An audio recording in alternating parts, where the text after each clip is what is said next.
Bom dia, quinta-feira, 28/8, aqui é Walker, passando para fazer uma análise rápida, comentário sobre essa questão do poder do Centrão, por que ele tem tanto poder, por que a direita comanda o Congresso Nacional, o Parlamento, e a esquerda o Executivo.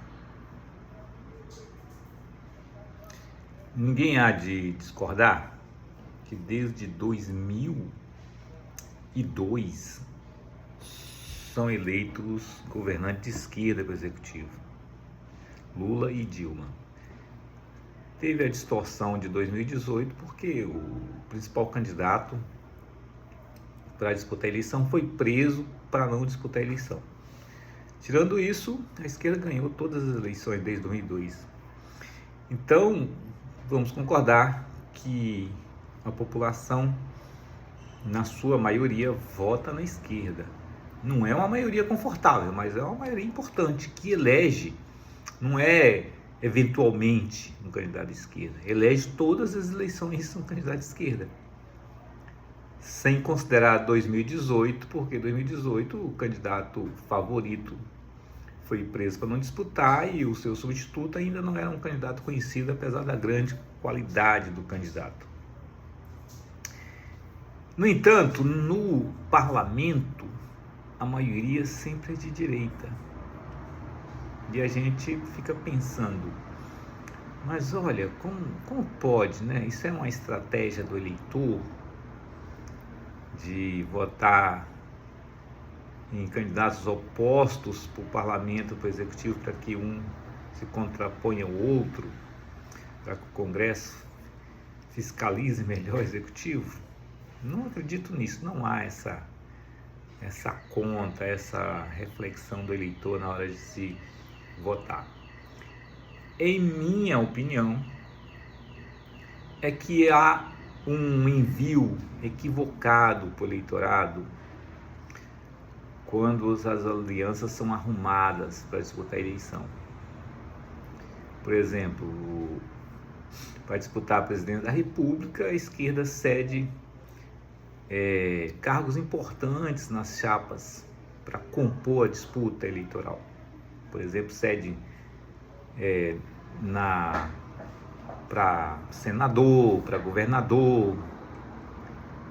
E esses candidatos, como a eleição majoritária, para governador e senador é a eleição majoritária, eles puxam muito candidatos também para a Câmara dos Deputados. Porque há uma composição de chapa, né? Há uma amarração, né?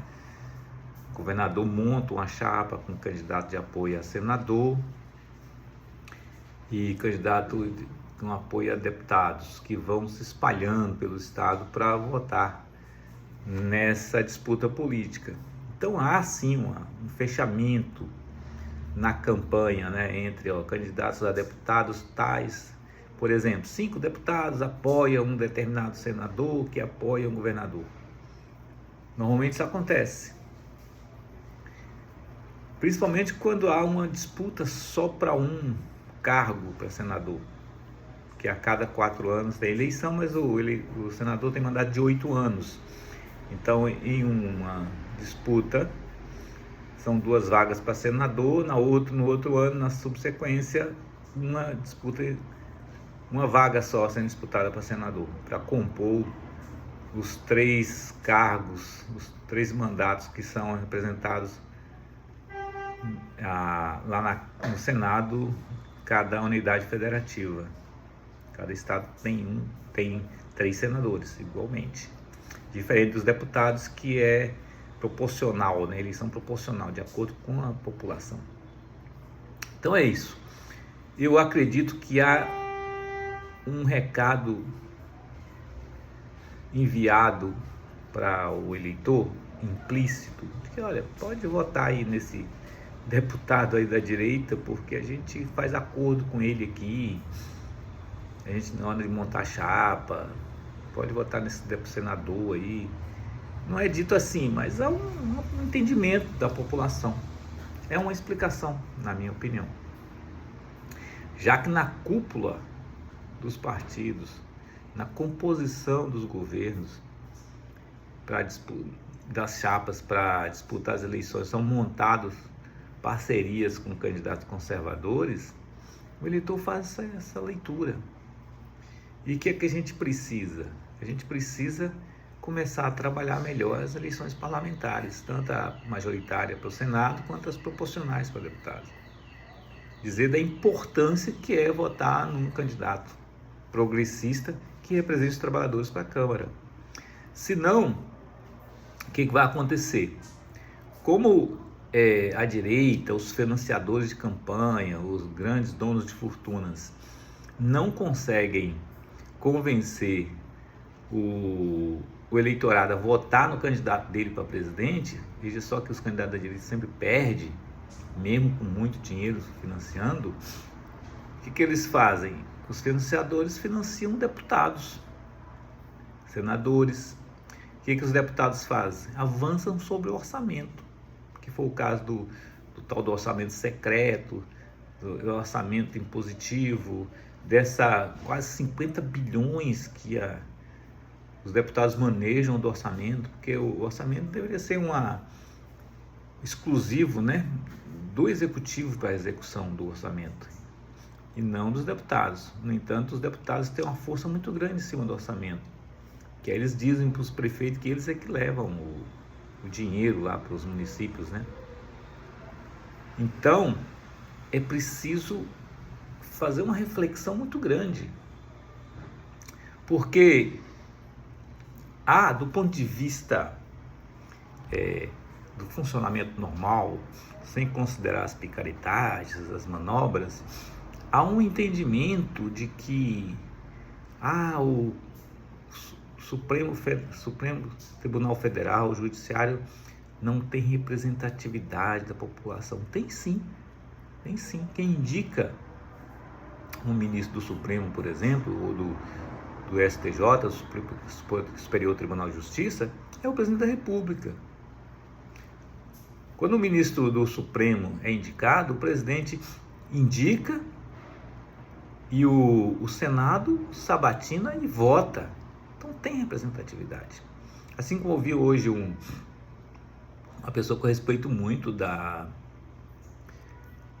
mídia, dizendo que o presidente da Câmara tem menos votos, aí se elege e se contrapõe ao presidente que tem 60 milhões de votos, enquanto que esse deputado teria ali 200 mil votos e que seria completamente desvirtuado isso. Não é. O presidente da Câmara, do ponto de vista da análise normal, né, sem picaretagem, sem arrumação, o presidente da Câmara, quando é eleito com todos aqueles representantes que trazem os votos do povo, proporcionalmente, que elege o presidente da Câmara. Ele tem toda a representatividade do eleitorado inteiro. Não tem os votos diretos, mas ele recebe o voto do deputado de cada federação.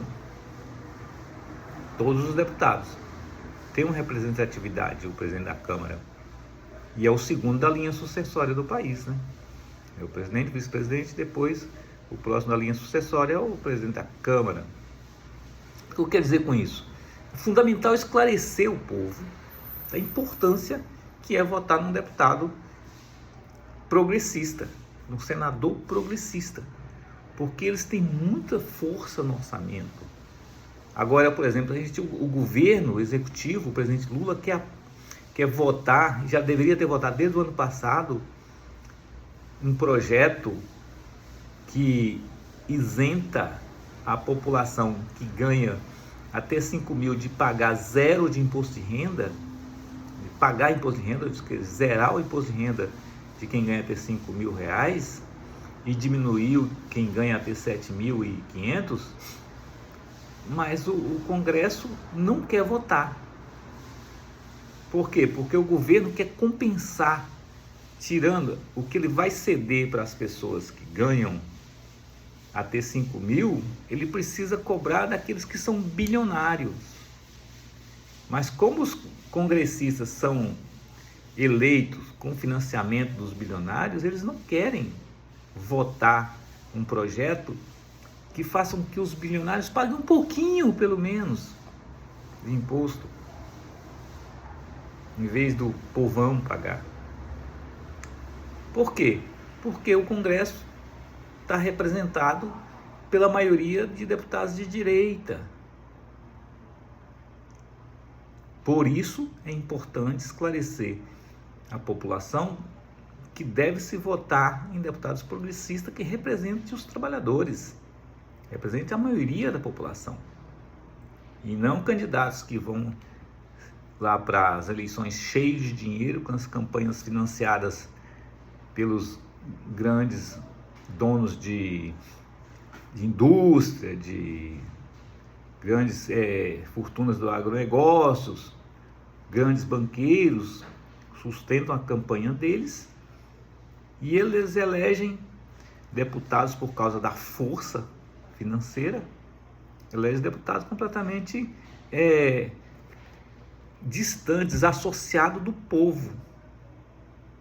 Imagina, um cara que nem Lira, com Hugo Mota, tudo gente rica, que diz que vai para o Congresso defender os interesses do povo, mas chega lá e defende o interesse dos bilionários. Então é muito importante esclarecer a população e começar a cobrar também dos partidos, na hora da composição de chapa, de que seja representada por deputados que realmente, e senadores, que sejam realmente progressistas. Porque o eleitor, ele faz a parte dele.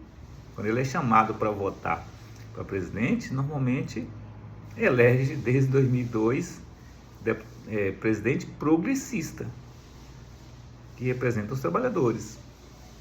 Não acontece